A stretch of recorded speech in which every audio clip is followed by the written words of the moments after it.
हरि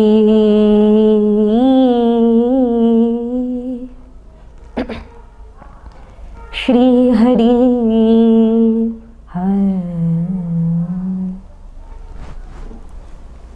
करारविन्देन पदारविन्दं मुखारविन्दे विनिवेशयन्तं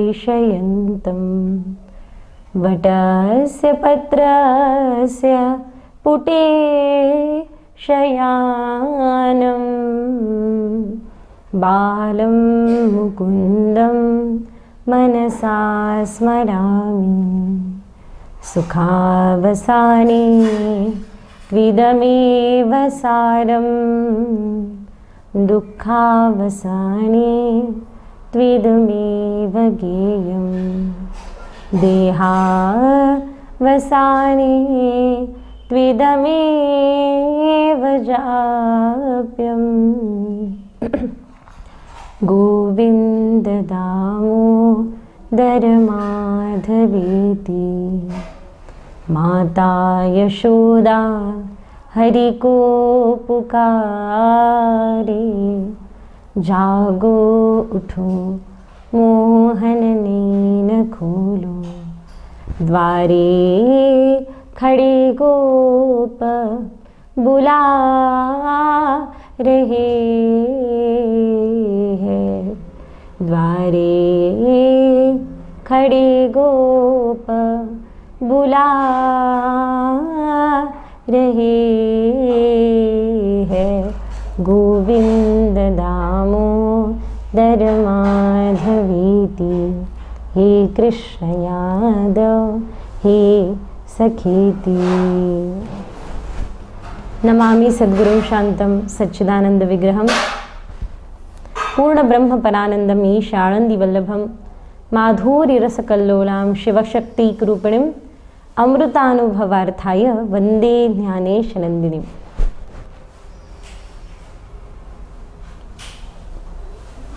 पावन से पावन शुभ मुहूर्त जन्माष्टमी के उपलक्ष्य होने वाली यह कथा और कथा के माध्यम से हमने जिस भाव का जिस रस का आनंद लिया, भगवान गिरिराज धारण कर समस्त नंदग्राम निवासी ग्वाल बालों की वृंदावन वासियों की रक्षा करते हैं।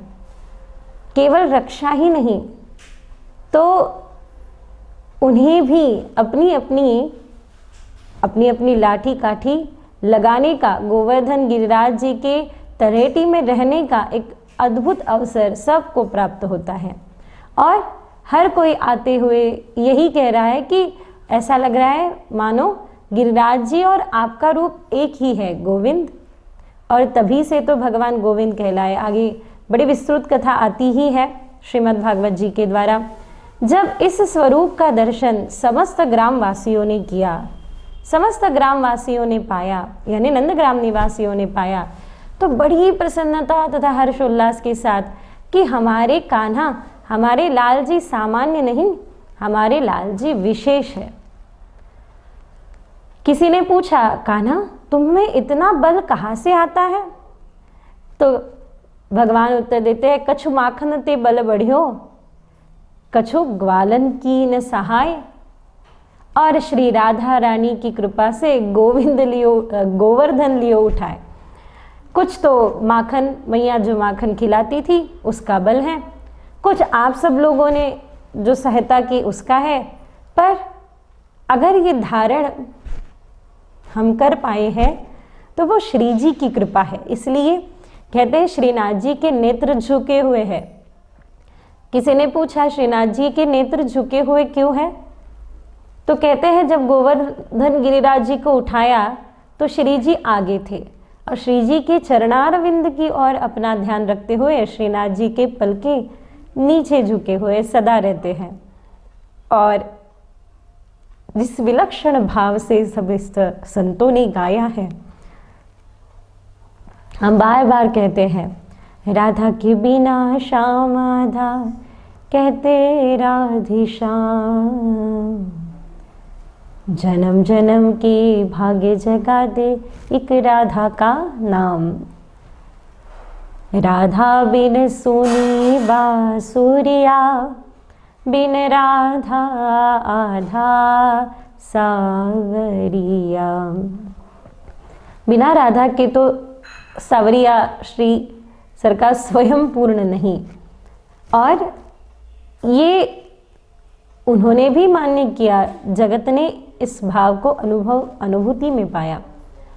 इसके पश्चात जब गिरिराज जी को उठाकर भगवान अपनी लीला को पूर्णता देते हैं, सब लोग अपने अपने स्थान पे अपने अपने कार्य में फिर से एक बार लग जाते, ऐसा मानो फिर ऐसा कुछ हुआ ही नहीं, ऐसा कोई संकट आया ही नहीं इस अनुभूति के साथ। और यहाँ जब इंद्र को पता चला कि इतनी वर्षा होकर भी वृंदावन का कोई बाल भी न बांका कर पाया, तब खुद होके इंद्र तथा समस्त देवता चले कि देखते हैं भाई क्या अवस्था है वृंदावन की। इंद्र ने देखा तो यहाँ तो सब बिल्कुल वैसे के वैसा ही है। चलते वहाँ एक महाराज जी को, एक बड़े बुजुर्ग से बाबा को पूछा, बाबा क्यों यहाँ बारिश हुई थी? बोले बहुत हुई थी, इतनी हुई थी कि क्या कहे आपको, मानो सब बह जाएगा। अच्छा तो आपकी रक्षा किसने की? हमारा नंद का लाला है, नंद को छोड़ो उसने। अच्छा कहाँ होंगे उनके दर्शन? बोले ठीक सीधा जाइए, थोड़ा सा मुड़ जाइए, दाहिने मुड़ जाइए, और जहाँ आपको जिस घर में आपको शांति प्रसन्नता दिखे वही है। अच्छा शांति प्रसन्नता, एक एक घर को खोजते चले और एक भी घर ऐसा नहीं जिस घर में शांति नहीं है, ऐसा नहीं, प्रसन्नता नहीं, ऐसा नहीं। हर घर में शांति, हर घर में प्रसन्नता, यानी हर घर में गोविंद की छटा। नंद बाबा जी के यहाँ प्रवेश करते ही नंद बाबा जी को कह दिया कि आपके छोरा के, आपके लाला के दर्शन करने हम दूर से पधारे हैं, उनको बुलाइए। तो नंद बाबा जी ने पुकार लगाई, कनुआ, अरे ओ कनुआ, और कन्हैया दौड़े दौड़े आए। जैसे ही इंद्र का ध्यान भगवान के चरणारविंद की ओर गया, भगवान के चरणारविंद को देखते ही नेत्रमून लिए मानो इतनी अद्भुत दिव्य छटा और दिव्य प्रभा को देख ही न पा रहा हो। भीतर भी गोविंद, बाहर भी गोविंद। आश्चर्य और अचरज में इंद्र, पता नहीं क्या अवस्था इंद्र की हो गई और पता नहीं किस भाव के दर्शन श्री जी ने, लाल जी ने उन्हें कराए होंगे। अब इंद्र अपनी ओर से जो भी गलत चेष्टा हुई है, एक तो सत्य है इंद्र का ये अहंकार ही था जिस अहंकार के कारण इतनी बड़ी संकट से, इतनी बड़ी आपदा, इतनी बड़ी विपत्ति से गोकुल निवासियों को गुजरना पड़ा, जाना पड़ा। और वस्तुतः यह अत्यंत स्वाभाविक सत्य है कि हमारा अहंकार किसी के लिए बाधा न बने। तो क्या अहंकार भी साधक बन सकता है? क्यों नहीं, बिल्कुल बन सकता है। इसलिए ज्ञान का अहंकार भले ही न हो, पर अहंकार का ज्ञान होना अनिवार्य है, महत्वपूर्ण है। जैसे छत्रपति शिवाजी महाराज, इन्होंने कहा जब इनके जीवन में संकट आया, यानी जब स्वराज पे संकट आया, तब मराठी में कहते हैं स्वराज्य भाव ही श्रींची इच्छा। स्वराज्य की निर्मित हो ये स्वयं हरि इच्छा है, उनकी इच्छा है और वो होगा ही। जब जब समाज पे संकट आया तब ये अहंकार ही तो था ना जो बाधा नहीं बना, जो सबके रक्षा के लिए, सहायता के लिए साधक बना। तो अहंकार भी साधक बन सकता है, अपना अहंकार इतना न बढ़ जाए कि जिसके कारण बाधा हो। तो अहंकार यानी क्या? जहाँ भेद है, जहाँ ये अहंकार नहीं कि हम बड़ा अच्छा गाते हैं, ये अहंकार नहीं, हम उनसे अच्छा गाते हैं, निश्चित जहाँ भेद है वही अहंकार प्रकट होता है। और बाद में फिर जो भी मत्सर है, दुराचार है, स्वैराचार है, वैराचार, ये सारी जो कटु भावनाएं हैं वो उत्पन्न होने का कारण ये भेद वाला अहंकार है। अहंकार का उपयोग, सदुपयोग कर सकते हैं समाज के हितार्थ, जगत के हितार्थ। ऐसे कई महापुरुष जब जब उनके अहंकार को चोट पहुंची तब उन्होंने किसी का ह्रास नहीं किया, तब उन्होंने समाज का कल्याण किया। आप ऐसे कई इतिहास के परंपरा में कई ऐसे उदाहरण देखेंगे आप कि जिन जिन पर जब अपमान हुआ, जिन जिन का, या फिर जिन जिन को कोई संकट देखना पड़ा, तब तब उन्होंने समाज का उत्थान किया है। हाँ, वो अहंकार ही था, पर किसी के लिए बाधा नहीं बना, साधक बना। हमारे अस्तित्व का छठा स्तर है अहंकार, हम इसे मिटा नहीं सकते, पर हाँ इसका उपयोग कर सकते हैं समाज हित के लिए।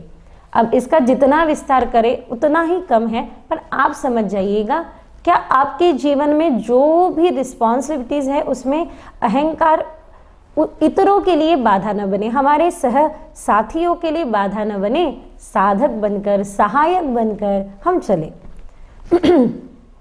इसके पश्चात जब व्यवहारिक सत्य ये कहा है, पारमार्थिक सत्य तो इसके परे है। पारमार्थिक सत्य में तो केवल एक ही है, एको ब्रह्म द्वितीयो नास्ति। पर जब व्यवहार करने का समय आता है तो आरंभिक भूमिका ये होती है कि यहाँ थोड़ा सा बैलेंस कर करके चलना पड़ता है।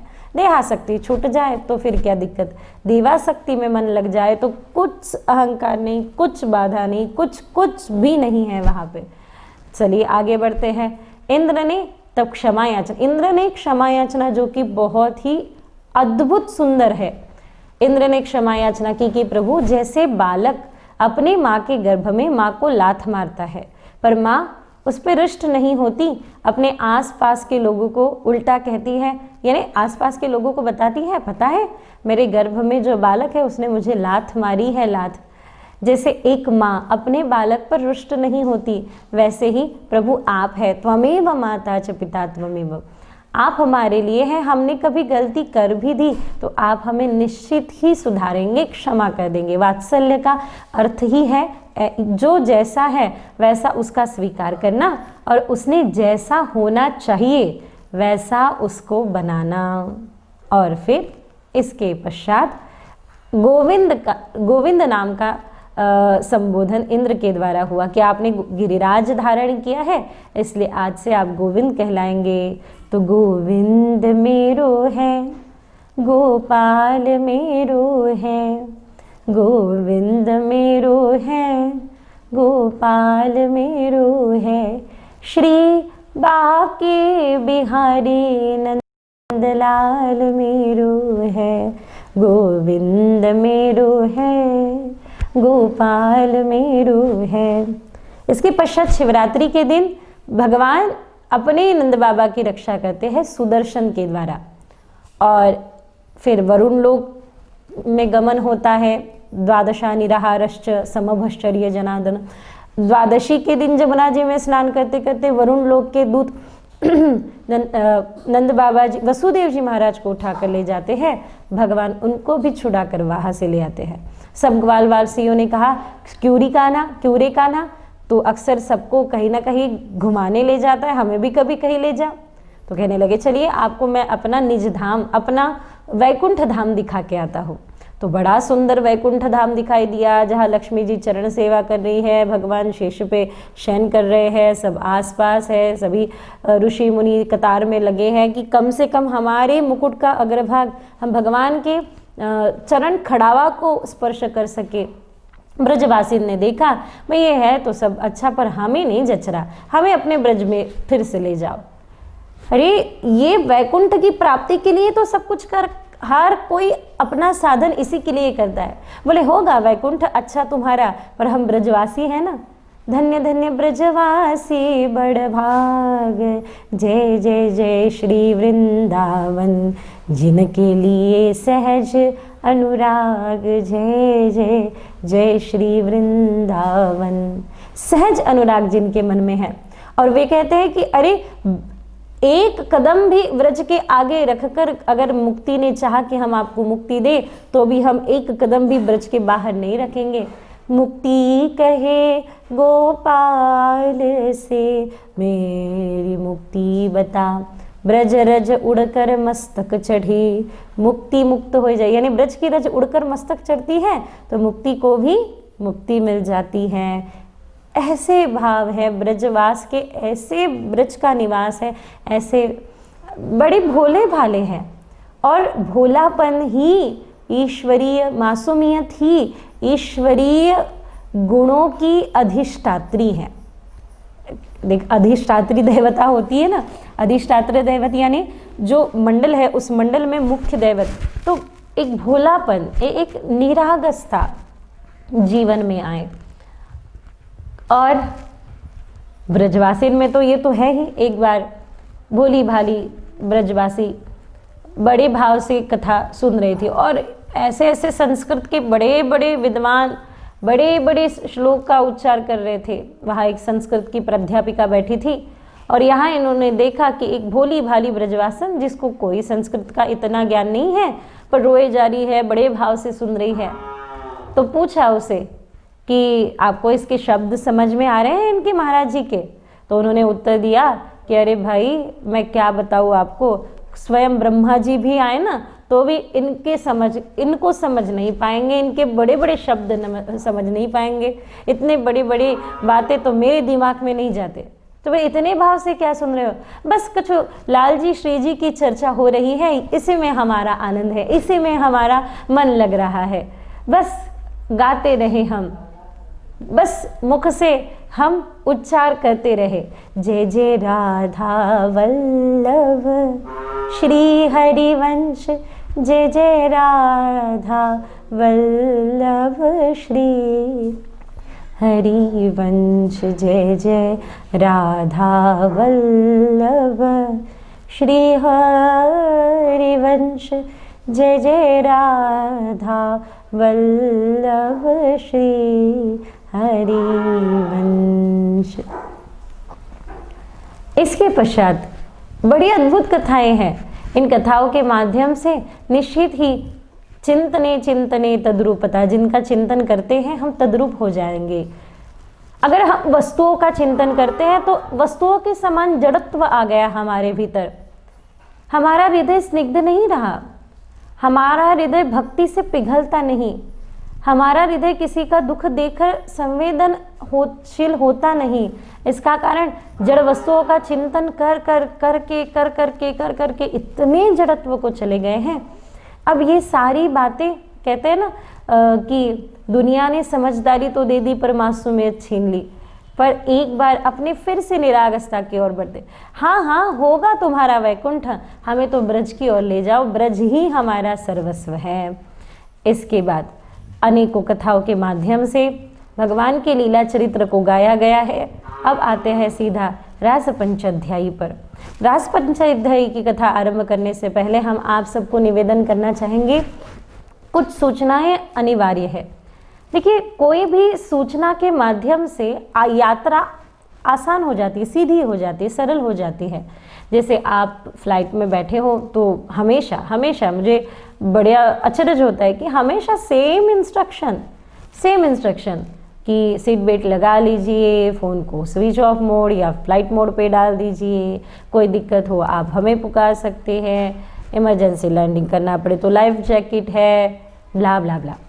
जब भी ये सारी सूचनाएं होती है ना, तो मन में एक ही विचार चलता था कि ये सूचनाओं की आवश्यकता इसलिए है कि इस वजह से कम इस प्रकार से हमारी यात्रा सरल हो जाए, आसान हो जाए।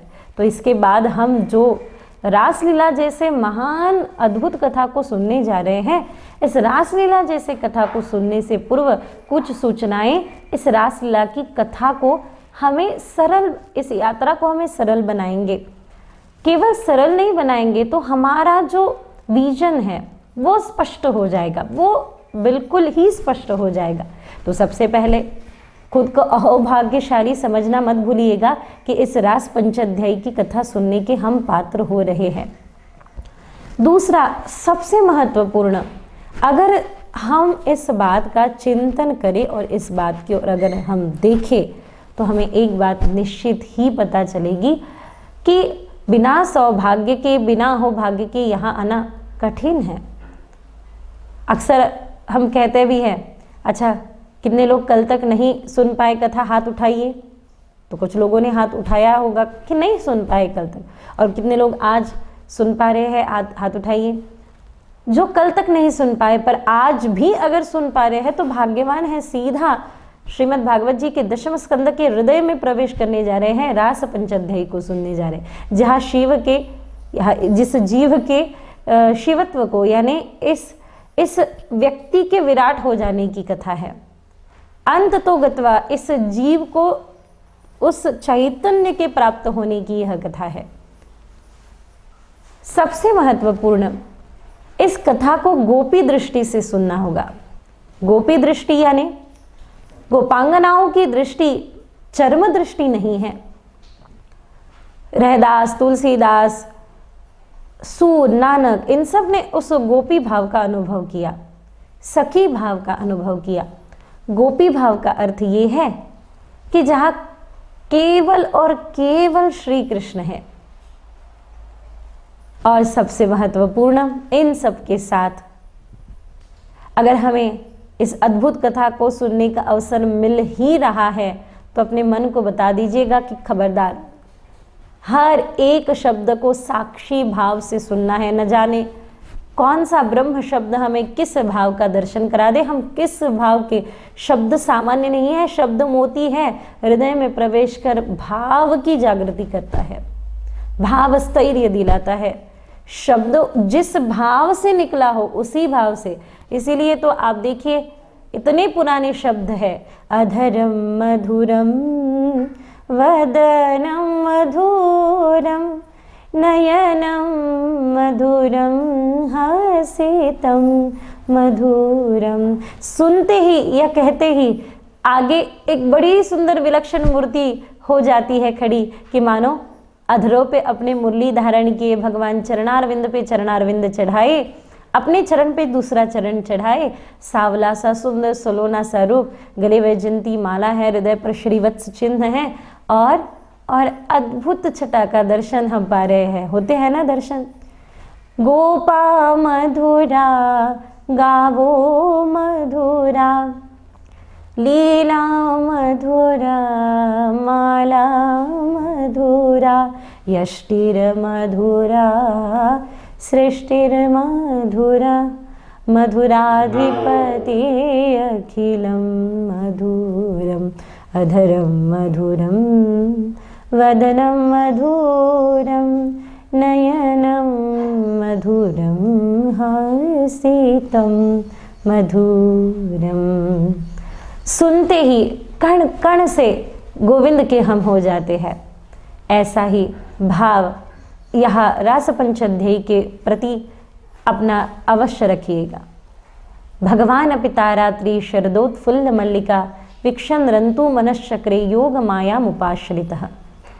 उस भाव की अवस्था जहाँ भगवान पिता रात्रि, उस रात्रि को पूर्ण चंद्र शरद पूर्णिमा के मध्य भगवान अपने चरणारविंद पे चरण को चढ़ाएं, एक शिला पे बैठे हैं कदम्ब के नीचे, और अपने अधरों पर मुरली धारण कर बड़ी प्रेम भरी मुरली बजा रहे हैं। जब जब मुरली बजती है ना प्रभु की, तब तब यह पूरी सृष्टि नाचने लगती है। एक बार बड़े से ढोल ने मुरली को पूछा कि क्यों री, मुझे तो लोग मार मार के बजाते हो, तुझे अधरों पे बिठा के। तो मुरली ने उत्तर दिया, जैसे मैं भीतर हूँ ना वैसे ही बाहर हूँ, जैसे मेरा भीतर शुद्ध रूप है वैसे ही बाहर शुद्ध रूप है। भीतर खाली हूँ, बाहर भी खाली हूँ। और तू भीतर से तो खाली है पर बाहर से ऐसे दिखाता है मानो बहुत कुछ हो तुम में। तो अपने इस भीतर के अवस्था को ऐसे ही रखो। आडंबर अध्यात्म जगत में सबसे बड़ी बाधा है। कन्हैया ने मुरली बजाई, एक एक करके गोपिकाएं उस ओर दौड़ी। एक बात तो ये निश्चित है कि ये जो सूक्ष्म शरीर है वो दौड़ा, स्थूल शरीर तो वही के वही था। हाँ, सूक्ष्म शरीर तो वही के वही था। कोई कोई कार्य कर रहा है, कोई कुछ कार्य कर रहा है।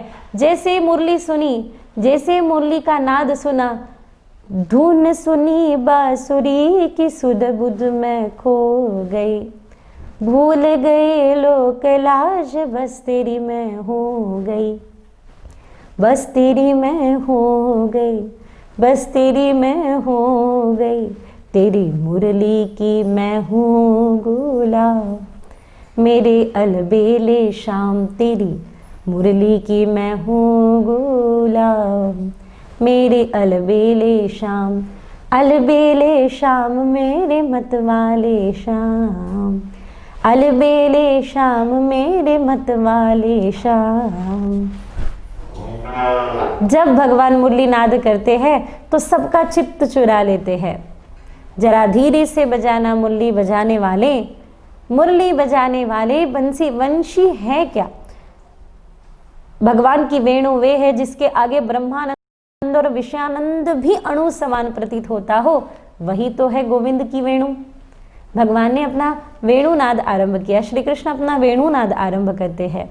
एक एक करते करते गोपांगनाएं उस दिशा की ओर बढ़ती हैं। बड़ी अद्भुत लीला का वर्णन सुखदेव जी महाराज करते, राजा परीक्षित सुनते हैं। गोपांगनाओं की ही चर्चा हुई है, किसी भी गोपिका का नाम सुखदेव जी महाराज ने स्पष्ट नहीं किया। इसका कारण एक और भी है, आगे चल के हम सुनेंगे।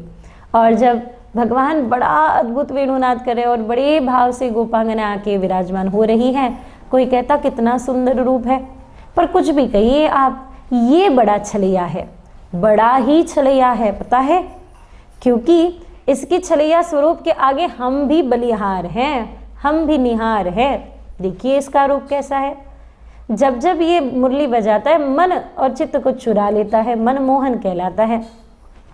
ठीक है, भगवान की मुरली ने मन को मोह लिया, पर देखना उसके मन में हमारे प्रति कोई मोह ना, इसलिए वो मनमोहना। आपस में चर्चा करती गोपिका, भगवान ने मुरली को बाजू में रखा, नेत्र को खोले, सबकी ओर देखा और कहा स्वागतम तो महाभाग, आपका स्वागत है। पर देखिए इतने रात्रि अपरात्रि को ऐसे परपुरुष के आगे आके बैठना, ये तो सर्वथा अनुचित है। ये क्षण कौन सा है? शरद पूर्णिमा का क्षण वैसा है जब आज तक जीव ईश्वर को पुकारता है, पर आज ईश्वर ने बंसी से एक एक को पुकारा, एक एक का नाम लिया है, एक एक को टेरा है बंसी से, मुरली नाद से, वंशी से। एक एक गोपिकाएं आगे आकर विराजमान हुई हैं।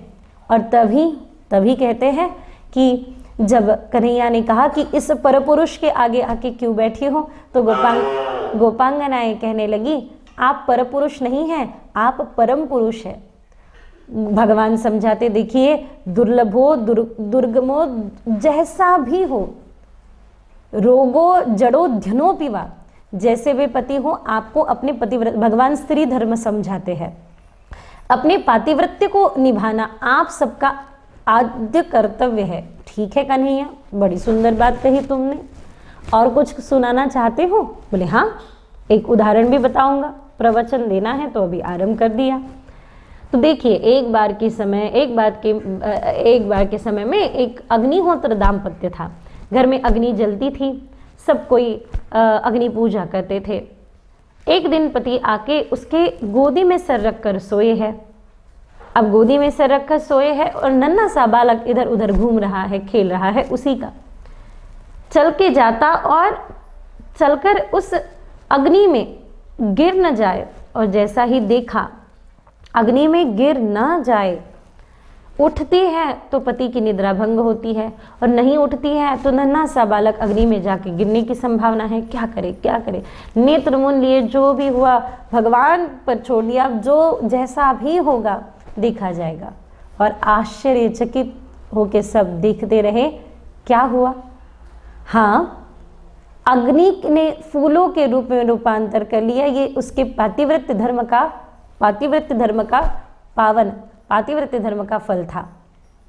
गोपांगनाओं ने सुना, बहुत अच्छी बात कही। अब हम भी एक बात सुनाएं गोविंद आपको।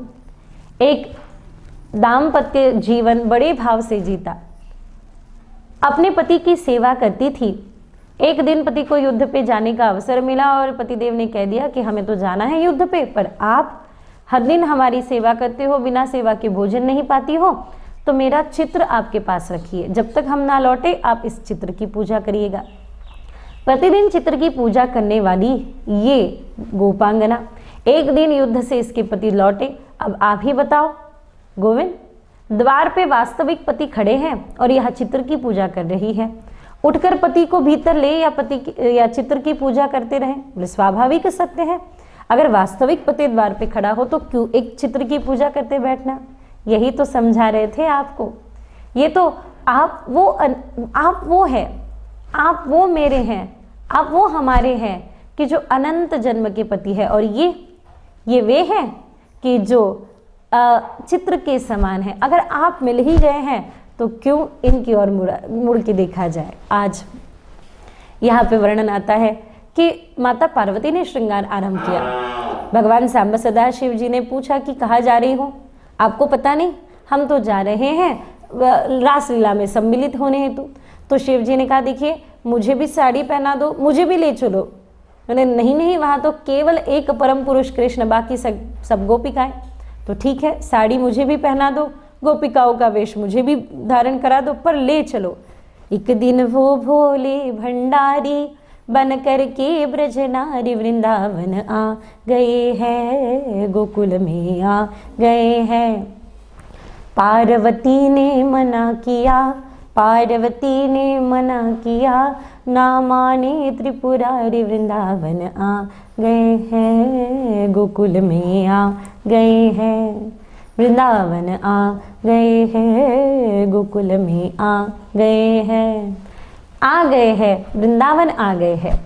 और आकर ऐसा भाव से नृत्य करने लगे, ऐसा भाव से नृत्य करने लगे, जिस भाव से नृत्य करते करते सर से खिसक गई जब साड़ी, मुस्कुराए गिरधारी, वृंदावन आ गए हैं। आगे चल के रासलीला आरंभ हुई। रासलीला के मध्य से अनेकों कथाओं का भिन्न भिन्न प्रकार से वर्णन किया जाता है। एक गोपिका है जो रासलीला को छोड़कर चली गई।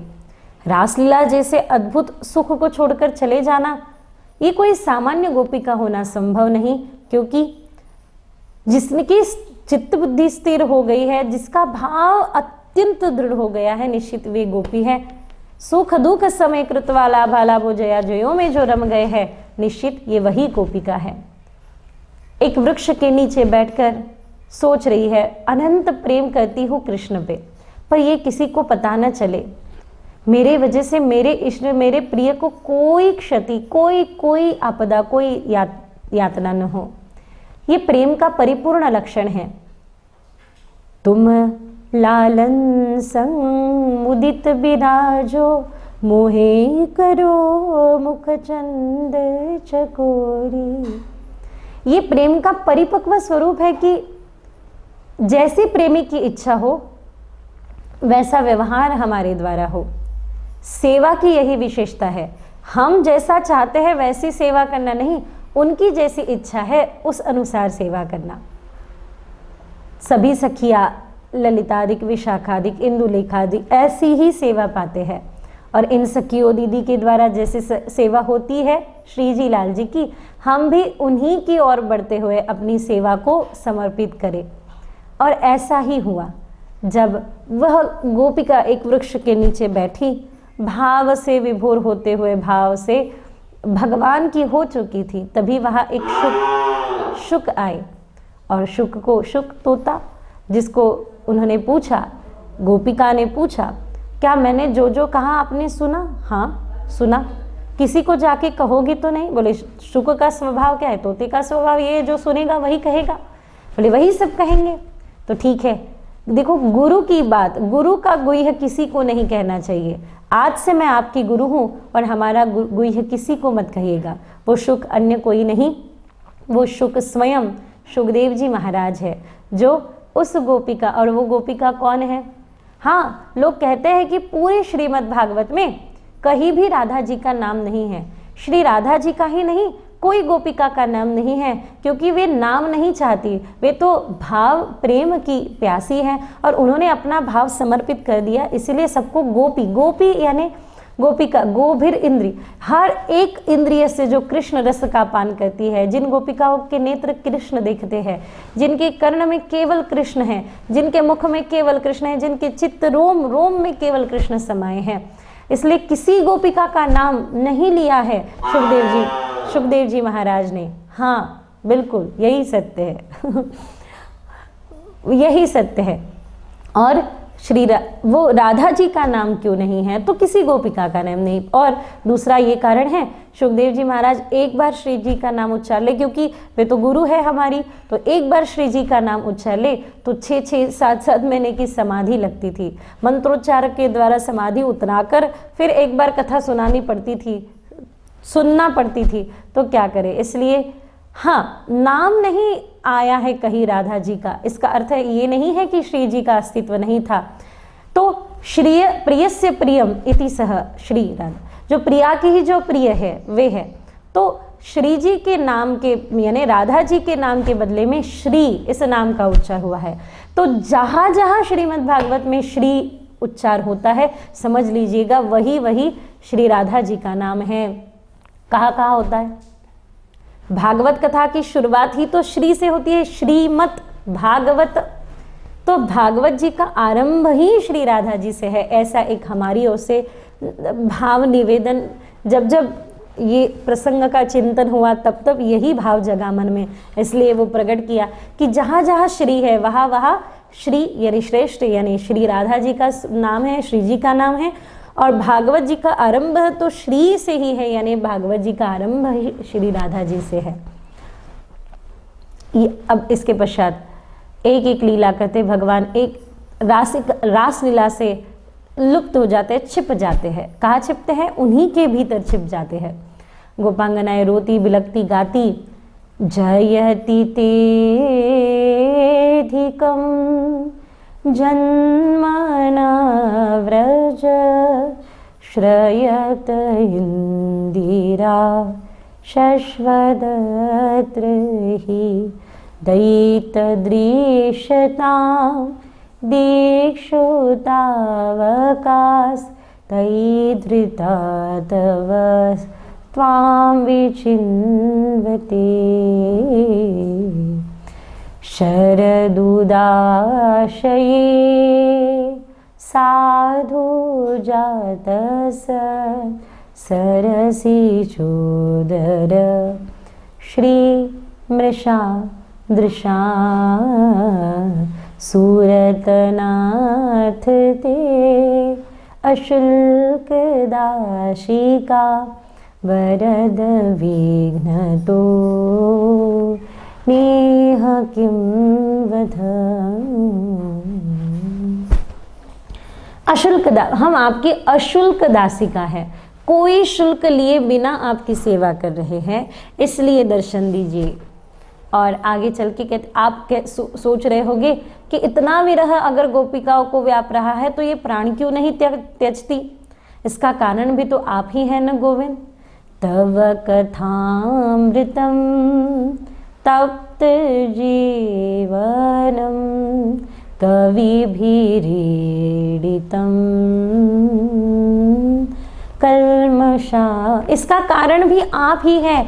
आपकी कथा हम अक्सर गाते, हमेशा गाते हैं। और आप तव कथामृतम तप्त जीवन, हम आपकी कथा निरंतर गाते रहते हैं और वे हमारे जैसे तप्त जीवों को अमृत देती है, इसलिए प्राण छूट नहीं रहे हैं। अब आप विलंब न करिए, आ जाइए।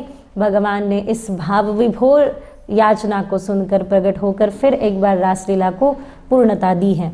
अनेकों लीलाएं घटी। फिर शंखचूड़ का वध हुआ, चूड़ामणि अपने प्राण प्रिय बलराम दाऊ जी को दिया गया। दिन बीतते गए, अब भगवान 11 वर्ष के हुए। अब राजा कंस ने सोचा कि आज तक कितने भी प्रयास कर लिए पर इस नंद के छोरा को कोई नहीं मार पाया। जितने भी दैत्य जाते हैं गोकुल में मरते हैं या फिर मार खा के आते हैं, अब जाओ। स्वयं देवर्षि नारद महाराज कहते हैं, राजा कंस अन्य कोई नहीं, नंद का पुत्र ही वसुदेव देवकी का पुत्र तुम्हारा काल है। अब क्या, बात तो हो चुकी थी। देवर्षि नारद जी महाराज ने कह दिया था कि गोविंद अब आगे के समय, आगे की यात्रा और आगे की लीलाओं का समय आ गया है। आप यही रासलीला करते रहेंगे तो वो वध कैसे होगा राजा कंस का। और यहाँ आरंभ हो गई लीला। अक्रूर जी को भेजा गया। कहते हैं निकले तो अक्रूर जी सुबह पर पहुंचने को शाम हो गई। कोई एक वृक्ष मिलता, वहां भजन करते बैठ जाते कि मुझे ही क्यों चुना गया। खुद को कोसते कि मुझे ही क्यों चुना गया भगवान के प्राण प्रिय गोपिकाओं से उनको विलग करने के लिए।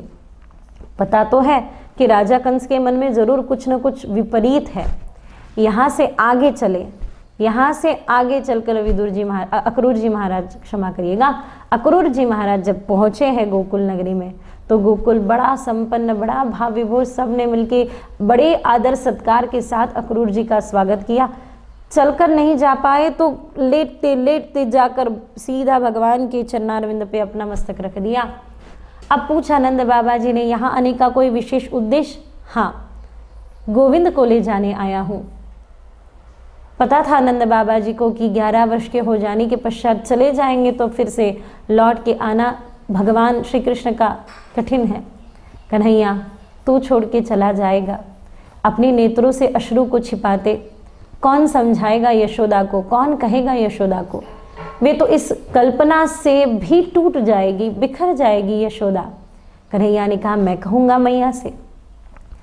रात के समय अचानक से कन्हैया उठते हैं तो इधर उधर मैया नहीं दिखाई देती। दौड़े दौड़े जाते तो चंद्र और आकाश रात्रि के सानिध्य में मैया रोए जा रही है।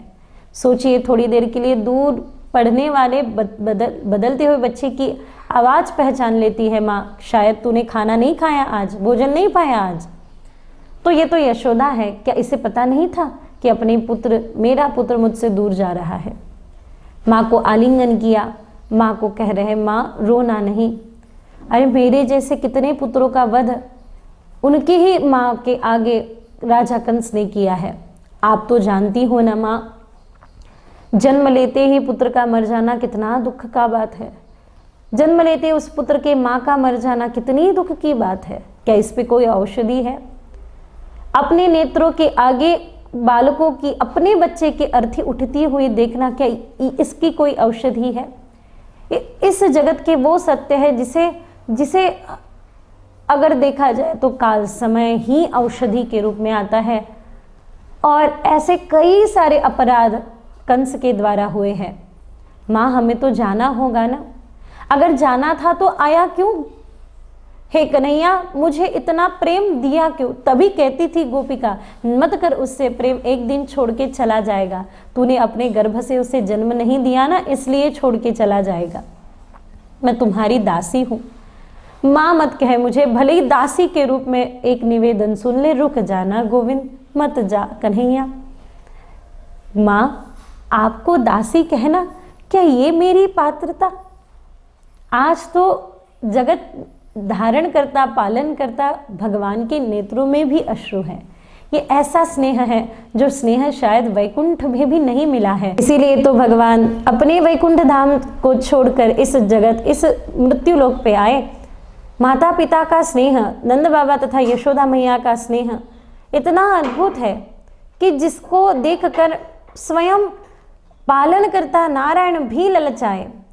ये बात तो निहित है, ये बात तो तय है। हमें समझना होगा कि ईश्वर हमेशा हमारे साथ शरीर रूप से उपस्थित नहीं रह सकते, इसलिए उन्होंने दो सुंदर रूप हमारे साथ भेजे हैं, एक माता तथा पिता। हाँ, ये नहीं हम कहेंगे कि प्रतिदिन पानी लेकर उनके चरण की पूजा करिए, इतना अवश्य कहेंगे। उनके आंखों में हमारे किसी कर्म से पानी ना आए, इतना ध्यान जरूर रखिए। ये हम सबका दायित्व है कि इस व्यवहार जगत में हमें जिन्होंने जन्म दिया वे हमारे लिए सबसे पहले मातृदेव भवो पितृदेव भव, ऐसा हमारे परंपरा ने पहले हमें सिखाया। फिर आचार्य देवो भव, फिर इष्ट देवताभ्यो आगे।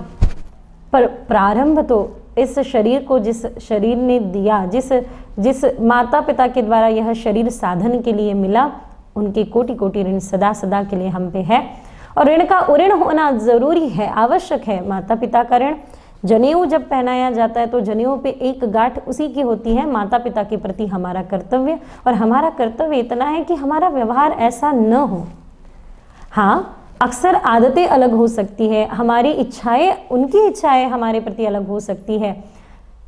कभी कभी ऐसा लग भी सकता है कि मुझसे ज़्यादा स्नेह तो उस छोटे या बड़े के प्रति है, लग सकता है। पर आप दोनों को संभालने के लिए, आप सबको संभालने के लिए उन्होंने उतने ही कष्ट लिए हैं। निवेदन है, अपने माता पिता के भावों को ना दुखाओ, अपने माता पिता के मन को ना दुखाइए। ये सबसे बड़ी पूजा कहलाएगी। क्या किया पुंडलीक ने? महाराष्ट्र में अगर आप देखोगे तो भगवान विट्ठल भक्त के लिए नहीं आए, पुंडलीक के लिए आए। क्या किया पुंडलीक ने? एक बार भी विट्ठल को नहीं पुकारा। भक्त पुंडलिका साठी उभा राहिला विटेवरी। भक्त पुंडलीक के लिए विट्ठल दौड़े दौड़े आए, और वो भी पुंडलीक जो अपनी माता पिता की सेवा करता है। आज नहीं, मराठी में कहते हैं युगों युगों से खड़े हैं ऐसी प्रतीक्षा करते हुए कहते हैं ना कि अगर माता पिता की सेवा न कर आप पंढरपुर में जाओगे तो केवल एक पाषाण से बनी मूर्ति दिखाई देगी। माता पिता की सेवा कर जाओगे ना तो प्रत्यक्ष पांडुरंग परमात्मा के दर्शन होंगे जो आगे खड़े होंगे कहते हुए, युगे 28 विटिवरी उभा, वामांगे रखवाई दिस दिव्य शोभा, पुंडली काचे भेटी पर ब्रह्मा लेगा, चरणी वाहे भीमा उद्धरी जागा, जय देव जय देव। इसके पश्चात भगवान मैया को कहते कि मैया मुझे जाना ही होगा, मुझे जाना होगा। दूसरे दिन उठकर सुबह माता ने कन्हैया के लिए बड़े भाव बड़े प्रेम से एक शिदोरी एक निवाला भोजन हेतु शिदोरी बांधी दे दी साथ में, जिसको लेकर चले। एक एक करते सब मित्र आते गए कि कान्हा, ग्वाल वालों ने कहा क्यों छोड़ के जा रहे हो? क्या ऐसा होता है मित्र? ऐसा मित्र है कि जो छोड़ के चला जाए इस क्षण में? गोपांगनाओं की अवस्था तो बड़ी कठिन है। अक्रूर जी के आती रोती बिलकती कहती, अक्रूर क्यों ऐसा कर रहे हो? नाम तो अक्रूर है पर क्यों क्रूर हो रहे हो? और हमसे हमारे प्राण धन को क्यों छीन के ले जा रहे हो? कारण क्या है? भगवान श्री जी का आगमन तो हुआ ही होगा। भगवान ने केवल अपने नेत्रों से इशारा किया कि आप कुछ मत कहिएगा श्री जी, आप कुछ कहेंगे तो हमारे पास इसके उत्तर होना संभव नहीं, पर जब जब आपको हमारी याद आएगी उसके लिए आप ये हमारी वेणु रखिए, तब आप वेणुनाद करिएगा। श्री जी ने सोचा इसके लिए याद करने के लिए पहले तुम्हें भूलना तो होगा, और आप हमारे श्वास तन मन चित्त सब में बैठे हो, आपको भूलना तो संभव ही नहीं है। आप श्वास है, आप प्राणधन, आप सर्वस्व है। कोई कहती गोपिका आपको स्नान कराने दीजिए, कोई कहती मैं आपको भोजन खिलाती, पहले भोजन हमारा खाइए, कोई कहती मैं प्रतिदिन आपको सुलाती, मुझे सुलाने दीजिए। भगवान ने कहा देखिए, मेरे शरीर के पे प्रेम किया होगा तो मुझको रोकिएगा, मेरे तत्व रूप से मुझे प्रेम किया होगा तो अब मत रोकिएगा। सुखदेव जी कहते हैं राजन, निष्ठुर नहीं है गोविंद, पर काल के आघोष में आते हैं ना तो प्रकृति के द्वारा बंधे जाते हैं, चाहे ईश्वर भी क्यों न हो। चल पड़े भगवान, पीछे पीछे गोपांगनाएं रोती रोती, रुक जा गोविंद रुक जा, कि किसी न किसी मथुरा को कन्हैया जाते हैं, अब सबका सहारा छूट गया, उस कंस की अत्याचारों से ब्रजमंडल सारा टूट गया। एक एक करते ब्रजमंडल टूटने लगा। रुक जा कन्हैया, मत जा कन्हैया। पर भगवान के लीला अवतार की पूर्णता देने का समय था ये। भगवान चल पड़े। रास्ते में स्नान कराकर अक्रूर जी को अपने वास्तविक स्वरूप का परिचय कराया। आगे चल के त्रिवक्रा यानी कुब्जा को सीधा किया। ये त्रिवक्रा कौन है?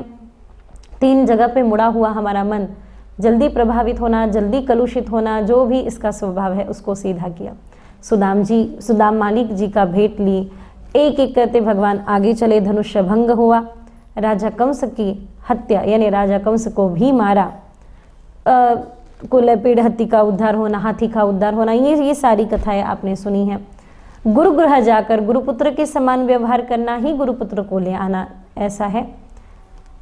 भगवान के लौटने के बाद भगवान उदास रहने लगे तो उद्धव जी ने एक बार पूछ ही लिया कि क्यों ऐसे उदास रहते हो गोविंद, कारण तो होगा। गोविंद ने बताया, यह दिव्रज की बहुत सतावे, क्या करो धो, याद ब्रज की बहुत सतावे, क्या करूं धो, ऐसा कोई ज्ञान बताओ, काम बने सब सिधो धो। बहुत बहुत स्मरण आता है गोकुल। अच्छा, मैं वहाँ जाके आपका संदेशा दे आऊँ? हाँ, आवश्यकता है। क्योंकि नैनम छंदंती शस्त्राणी नैनम दधति पावका, इसका प्रतिपादित करने वाले ईश्वर आज रो रहे हैं, अनपढ़ गोपिकाओं के लिए रो रहे हैं। कैसे संभव है? उद्धव जी ने कहा, देखो, उद्धव जी से कहा गोविंद ने, आप उन्हें समझा के आइएगा, फिर चर्चा करते हैं। चल पड़े उद्धव जी। पता नहीं था कहाँ जा रहे हैं। आगे चल के कोसा है कि मैं यहाँ क्यों आया। कोसा इसलिए है कि क्या बताऊं मैं गोपांगनाओं को, ज्ञान का थोड़ा दंभ तो था, पर जिस ज्ञान को लेकर हम आए उस ज्ञान की तो यहाँ कोई आवश्यकता ही नहीं। उद्धव ब्रज ना जोग के जोग, ब्रज योग के योग्य नहीं। उद्धव जी ने देखा कैसी अवस्था है नंद बाबा जी की, मानो अभी अभी वो जख्म किसी ने हरा, फिर से एक बार उस जख्म पे नमक छेड़ दिया हो, फिर एक बार हरा भरा कर दिया हो। यशोदा मैया तो मेरे नंद दुलारे आजा, मेरे प्राण न प्यारे आजा, मेरे तन मन बीच समा जा, मेरे प्राण न प्यारे आजा। रोती बिलकती गाती, अरे कोई तो रोक लेते उन्हें, कोई तो पुकार देते उन्हें। एक मार्ग प्रतिदिन सचता है, बाट निहारे घनश्याम नैना नीर भरे। गोपांगनाओं को कहा, गोपिकाओं को समझाने लगे, गोपिकाएं आप ध्यान करिए, योग करिए। उद्धव मन ना भये दस बीस, एक हूँ तो गयो श्याम संग। को अब एक था मन न उद्धव, वो तो ले गया वो चित चोर। श्री जी कहा है, पूछते ही कहा, हाँ उनको बता देना जीवित है। कान्हा ने मनाओ कोई मथुरा में जाओ, उद्धव जी कान्हा ने मनाओ। आइए सुनते हैं वो भाव गोपांगनाओं का, जो संदेश उद्धव जी को। अंत में तो इतना सुंदर गोपिकाओं ने कहा है कि बस हमारा संदेश देना, पर हमारा दुख ना बताना उसे, क्योंकि हमारा दुख सुनकर जब वो दुखी हो जाएगा तो उसका दुख हम नहीं सह पाएंगे। हमारा दुख जाके बस उसको बताना, हमने स्मरण किया ये जाके बताना, पर हमारा दुख ना बताना। आगे चल के उद्धव जी आए तो थे भगवान कृष्ण का संदेश लेकर, पीताम्बर पहनकर, पर जाते वक्त गोपिकाएं उन पे चुनरी ओढ़ा देते हैं, और तब से एक ज्ञानी उद्धव गोपिका कहलाते हैं। ऐसा लग रहा था कि मैं धस जाऊंगा, मेरा ज्ञान कोई काम का नहीं, मैं आज तक जो भी इकट्ठा किया सब व्यर्थ है इस भाव के आगे, इस भजन, इस भक्ति के आगे। उद्धव लौटे। उद्धव ने भगवान के चरणारविंद पर अपना मस्तक रखा, क्षमा याचना की। और जब यहाँ कंस के वध के पश्चात अस्थि प्राप्ति, कंस की पत्नियां अपने पिता जरासंध को कहकर अपना बदला चाहती है। जरासंध काल्यवन को भेजता है, मुचकुंद के द्वारा भगवान काल्यवन का वध करते हैं। कथा बड़ी विस्तृत है। यहाँ ये पर्वतों को जलाते रहा, पर भगवान सुंदर से भवन की, यानी सुंदर से नगरी की रचना करते हैं, जो नगरी द्वारिका कहलाती है। द्वारिकाधीश भगवान विराजमान हो जाते हैं सबके भाव के कारण, द्वारिकाधीश भगवान कहते हैं। और सब मिलके बड़े भाव से द्वारिका नरेश भगवान श्री कृष्ण का जय जयकार करते हैं। बोलिए द्वारिकाधीश भगवान की जय हो। द्वारिकानो नाथ मारो राजा ऋण छोड़ छे, इने मने माया लगाड़ी रे, इने मने माया लगाड़ी मारा वाला, इने मने माया लगाड़ी रे। सुदामानो मित्र मारो राजा ऋण छोड़ छे, इने मने माया लगाड़ी रे। बड़े प्रेम से भगवान द्वारिका नरेश कहलाए। और इधर राजा सिद्ध भीष्मको नाम विदर्भाधिपतिर महान, विदर्भ के अधिपति राजा, इनकी बड़ी सुंदर कन्या नाम है देवी रुक्मिणी जी। के आगे देवर्षि नारद जी ने भगवान की स्तुति गाई। आदौ देवकी देवगर्भ जननम, गोपी गृहे वर्धनम, मायापूतन जीवितापहरणम, गोवर्धनो धारणम, कंसच्छेदन कौरवादिहननम, कुंती सुता पालनम, एतद भागवतम पुराण कथितम, श्री कृष्ण लीलामृतम। सुनते ही भाव ऐसा जगा कि हम इनके हैं। रुक्मिणी जिनका मन भगवान पे रुक गया, पत्र भेजा। श्रुत्वा गुणान त्रिभुवन सुंदरम शृण्वताम ते, इतना सुंदर 7 श्लोकों का पत्र था कि जिसको पढ़ते ही भगवान चल दिए। देवी रुक्मिणी जी जहाँ अमरावती नगरी में माँ अंबिका जगदम्बा का पूजन कर ही रहे थी कौंडिन्यपुर के पास, तब भगवान श्री कृष्ण वहाँ उन्हें लेने आए। भगवान श्री कृष्ण हरण करने लगे। शिशुपाल बीच में आया, क्षमा करिएगा, शिशुपाल से विवाह निर्धारित हुआ था। शालव नरेश शिशुपाल वे है जिसकी प्रवृत्ति शिशु के समान है, और उसके हाथ में तो, ऐसे प्रवृत्ति के व्यक्ति के हाथ में तो हम लक्ष्मी जी की तिजोरी की चाबी नहीं देंगे ना, वो तो लक्ष्मी है, उनका स्थान तो नारायण के पास ही है। बीच में आड़े आया है रुक्मा। रुक्मा का वध करने ही चले थे, भगवान को रोक लिया। दाढ़ी पीढ़ी भोजकुट के पास बांधा, जहाँ अब ये भातकुली कहलाता है महाराष्ट्र में, वहाँ से आगे चले गोविंद। विवाह ना विदर्भ में हुआ ना गुजरात यानी द्वारिका में, विवाह संपन्न हुआ बीच मधापुर में, और सब ने मिलके इस विवाह महोत्सव का जय जयकार किया, सब ने मिलके गाया। इस विवाह प्रसंग की झांकी हम देख रहे हैं। आदौ देवकी देवगर्भजनम गोपी गृहे वर्धनम मायापूतन जीवितापहरणम गोवर्धनोद्धारणम कंसच्छेदन कौरवादिहननम कुंती सुता पालनम एतद् भागवतं पुराण कथितं श्री कृष्ण लीलामृतम वधुवर्यो शुभम भवतु। सावधान, बड़े भाव से विवाह, महाराष्ट्र से है हमारी माता रुक्मिणी जी, तो हमारे महाराष्ट्र के अनुसार ही विवाह संपन्न हम कराएंगे। माता का विवाह संपन्न हुआ। आइए सब मिलके गाते हैं, सब अपने अपने स्थान से खड़े होकर नृत्य करिएगा। कल का विश्राम का दिवस है, विश्राम दिवस की कथा का श्रवण अवश्य करिएगा। अब अवश्य इस कथा के माध्यम से जो सुख आनंद पाया है उसको अब मनाने का समय है। सब उठ के खड़े हो जाइए और इस भजन पे आनंद लीजिए कि म्हारी चूनरी बसंती रंगाए दो, म्हारा सावरिया में शाम संग डोलूंगी। बोले कृष्ण कन्हैया लाल की जय।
कैसी सुंदर ऋतु है आई, कैसी सुंदर ऋतु है आई, चारों ओर हरियाली छाई, चारों ओर हरियाली छाई। माने जयपुरो घाघरा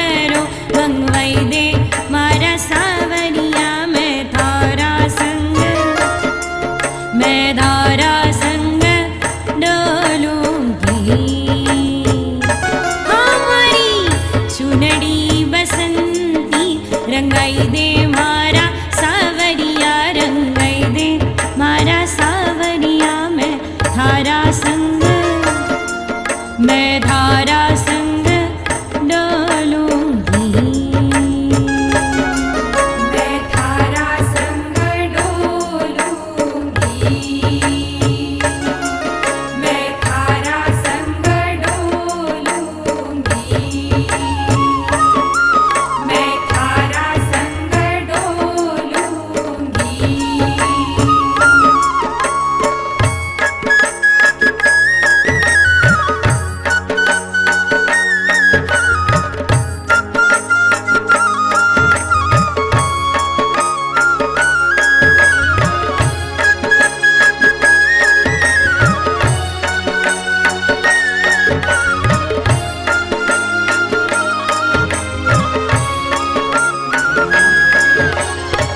कसमल की माने अंगिया बनई दे। कसमल की माने अंगिया बनई दे। मोर पपैया बामी कढ़ई दे। मोर पपैया बामी कढ़ई दे। मारा माथा पे बोरलो मंगवाई दे। मारा सावरिया मैं थारा संग डोलूंगी।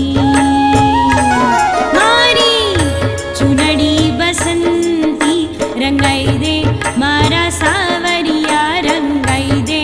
मारा सावरिया मैं थारा संग डोलूंगी। मैं थारा संग डोलूंगी। मैं थारा संग डोलूंगी। मैं थारा संग डोलूंगी।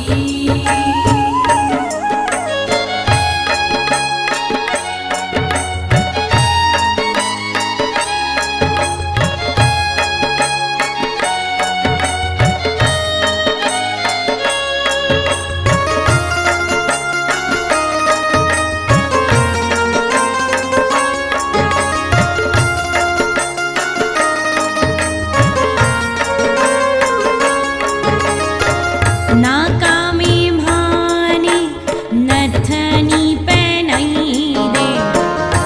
नाका में भाने नथनी पहनाई दे।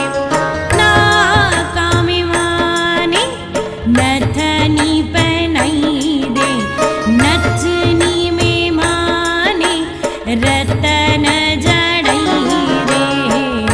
नथनी में भाने रतन जड़ई दे। म्हारा हाथा पे मेहंदी रचई दे। म्हारा सावरिया मैं थारा संग डोलूंगी। हमारी चुनरी बसंती रंगाई दे। म्हारा सावरिया रंगाई दे।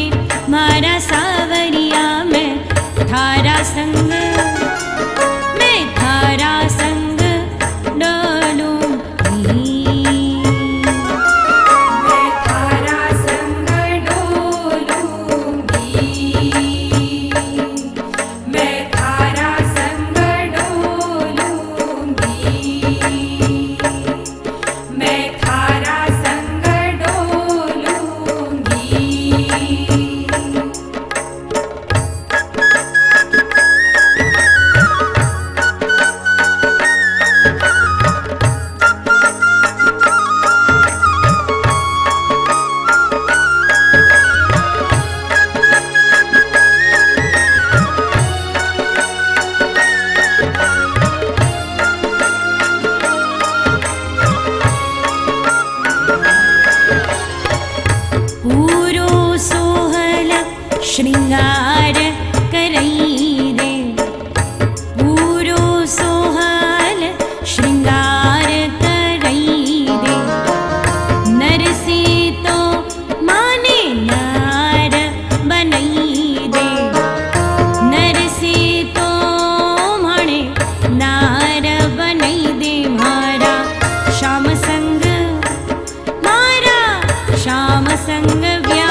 मारा सावरिया रंगई दे मारा सावरिया मैं थारा संग